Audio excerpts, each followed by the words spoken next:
Welcome to another tutorial video from Action Line Studios. What I want to do today is take what we learned in a previous video that was entitled Idea Creation, where we ended up making some of these ship designs in a very flat top view design that ended up looking like this. And what we want to be able to do is take those to a three-dimensional level that shows front, side, and top view, because in gaming or in film, that's really what they want to see, so that in a quick glance they can get a sense of how wide this is, how tall it is, the scale of it, the details of it, all those kinds of things that can be shown in one three-dimensional shot. However, these designs are really great for coming up with cool and unique ideas, but they're not really effective if you can't take them to the next level. They're just ideas. So what we want to do is learn how to transform a flat two-dimensional idea into a three-dimensional idea. So that's what we're going to learn how to do today. So the first thing I did was I went through and I kind of picked the ones I thought were going to work best for my project. And in this case, I used number 6. Which I'm going to turn these guys off here. There we go. And so the first step to this, which I talk about in class, is to turn this design on its side. We're still looking at the top view. Make sure I'm on the right piece here. There we go. This is our top view. And so the next thing that we want to do is draw a side view. Okay. Now you can see here I just did this in Silhouette. One of the first things that I do is I try to size my ship up to fit to some guidelines already. So that gives me a starting point. So if I was to draw a line right down the center here, you can see it stops right on the edge. When I'm designing my silhouette down here, this helps me figure out exactly where to stop. Okay. So another little pointer is when I'm starting to do the silhouette of the ship, I just made this thing up on top out of photographs. I don't really know what it is yet. So as I look at it, I'm sort of having to imagine the forms. And when I look at this top view, I start to draw a line right down the center. Let me grab a really bright color here as you can see. Right down this center line here. Okay. And I can see that the main center mass of this kind of stops right there. Okay, so that's where I begin my design here. Is I'll come down and I'll draw a line right to that point, and if I need to, I'll even bring that down. Okay, so then that's where I know the center mass ends. And then I take a look at this nose cone piece and I say, you know, this looks cylindrical. Zoom in just a tad. There we go. That's a little better. This looks cylindrical, so I'm going to start off assuming that it's the same height as it is wide. So when I take a look at this, just like so, I can say, well, this nose piece is about the same width, and it's going to continue that width to about here. So if I bring that down, right, so that means that that nose piece for sure, I'm going to go ahead and erase that. Oops, I forgot I was on the same layer there. Not good. Let me back up a little bit. Do that on a new layer. Don't want to ruin my layer. There we go. Let me get caught up here real quick. I draw a center line that comes down from here. I find the width of this, which is about that. Okay. I'm going to do the same thing there. And I'm going to bring it all the way back. Might as well, because that's the centerpiece, right? So I know that that part's going to be full. And then I also know that I'm probably going to round this edge. So I'm going to go ahead and do that as well. Right, even though I'm looking at the side of this, right, it might have more of a rake to it. You know, it might slant more down like this before it comes up. right? That doesn't really matter as much at this level. It's more about getting the primary forms down, right? The main body of this. Okay, so from about here to back about here, I kind of get the feeling and the sense that this slopes upward, and maybe this does too, but definitely this part. So from about here, as you can see from the silhouette above, to about here, I start to kind of rake that up, right?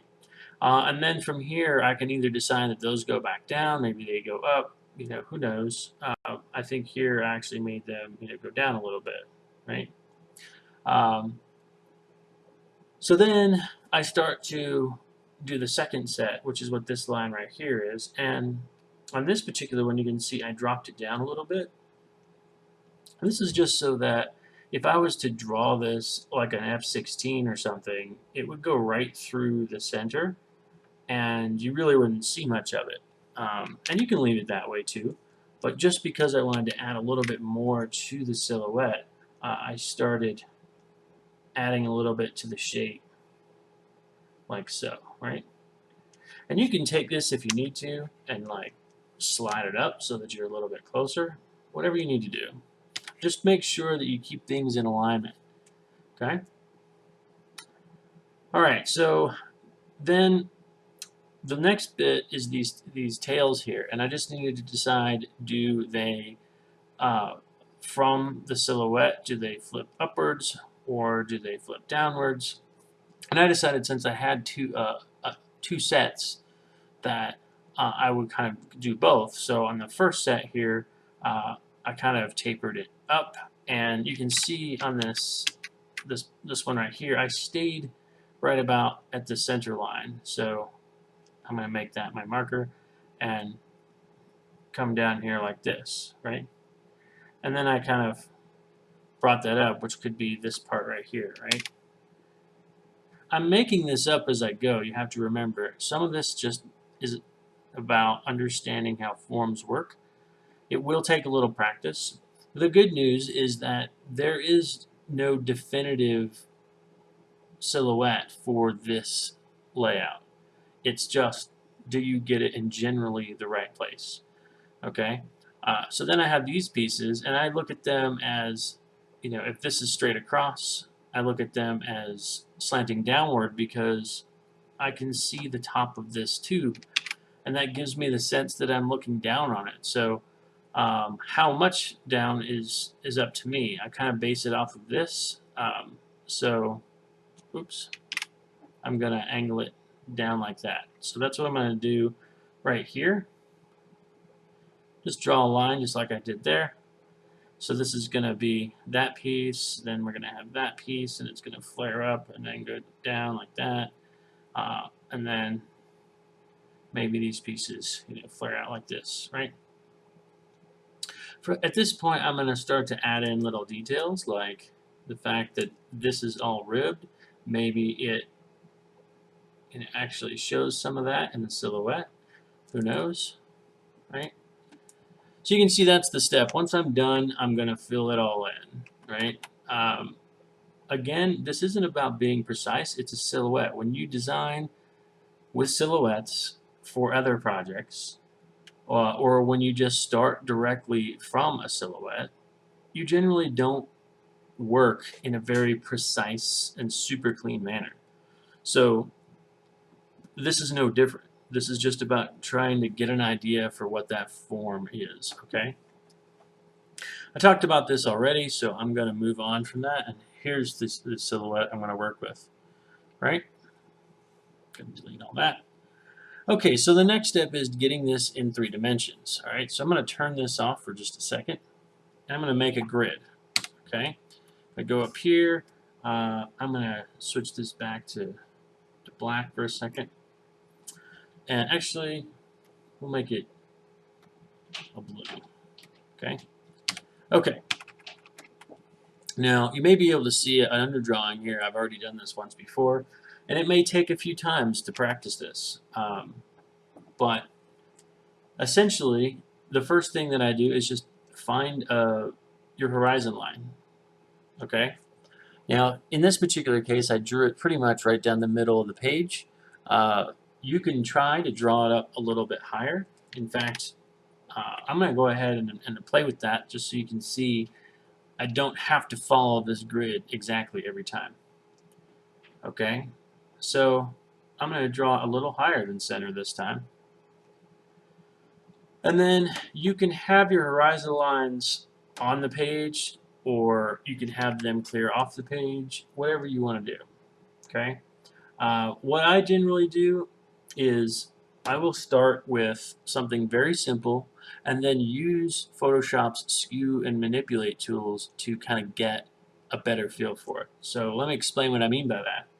I'm going to go to this vanishing point here, which is vanishing point 1. I'm going to draw a line down here. And I'm going to draw it straight to this corner. Actually, we'll say all the way down to here. Okay. This is vanishing point 2. I'm going to draw a line down here. Okay. Now, I'm going to now make a rectangle shape, and I can set that marker, anywhere I want. I'm going to back up just a little bit. Turn this guy back on. And duplicate this layer, so I can turn the first one off. I'm going to save that.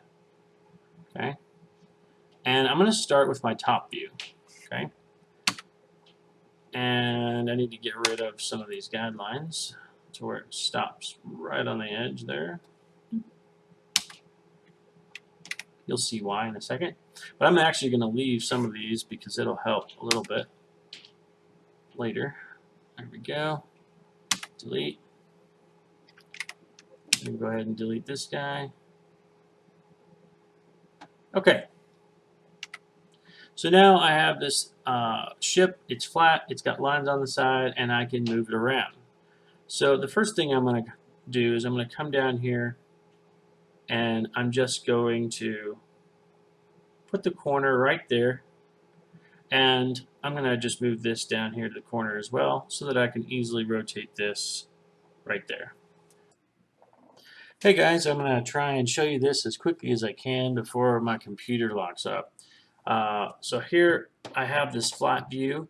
The first thing I did here was make a horizon line, just like you all know how to make, and then put a vanishing point on either corner, and then drew one single line coming down from each side to approximately the middle. Okay?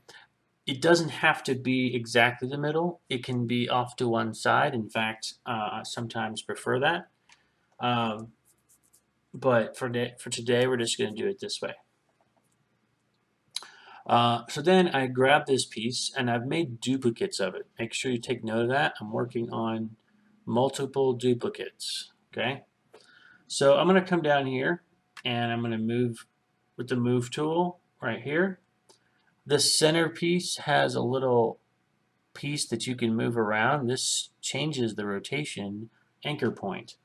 From there, I can rotate this until this lines up nicely right on that line. Once it's there, I can pull from this area over here on the left, which is my ruler area. I'm hovering right over the top of it. I'm hiding that so you can't see it now. And pulling that over so that my guideline sits right there. Okay. Now, I haven't hit enter to commit to this change yet, otherwise it would screw things up. So while it's still able to move, I move this back this way. And I think I kind of want a little bit more width to this thing, so I'm just going to scoot that over a little bit. Okay? I'm going to grab one of my guides again and put it right there.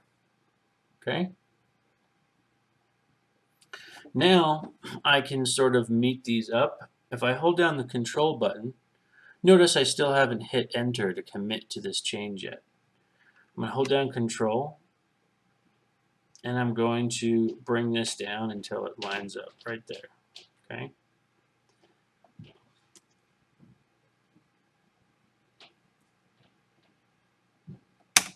Now you can see this piece is going off way up here. We don't want that. We actually want this to go here, right? Had a little glitch there with the computer, no problem. I'm going to go back up to my grid and draw those lines again from vanishing point 1 to this point, and from vanishing point 2 to that point. Notice I'm on the grid. Now I'm going to go back to a fresh, unused version of this, and I'm going to place it right inside there by getting one corner right where I want it. And you probably can't see that, so I'm going to scoot up. And then I'm going to hold down Control. When I hold down Control, it allows me to pull each corner down exactly where I want it to be. So this corner here, I can pull all the way down to that point. And now we have the bottom piece of our box. The next thing that we want to do is the top piece of our box. So if I go back to the grid here, and I come to this corner piece, I'm actually going to turn off these guides by going to Clear Guides. Okay, on my grid, and I'm going to draw a vertical line from there and a vertical line here, right? This area right here is where I'm going to put the side view piece that we drew in Silhouette, which would be this guy. I always like to work with a duplicate, so I'm going to duplicate this layer, hit OK. By the way, you can kind of delete some of these others to save file space. And now you can see these pieces here. I can bring that corner piece right down there, and then using the Control tool, I can line this up over here as well, right? Now you'll notice that I didn't skew the top pieces yet, okay? The one thing I am going to probably do, because that piece has landed there, is bring this one down here, okay? This makes it fit more realistically, okay? Now you have a front view and a back view, and they're both in alignment. Alright, that's it for this first video. In the next video, I'll show you how to take this template and take it into a three-dimensional sketch.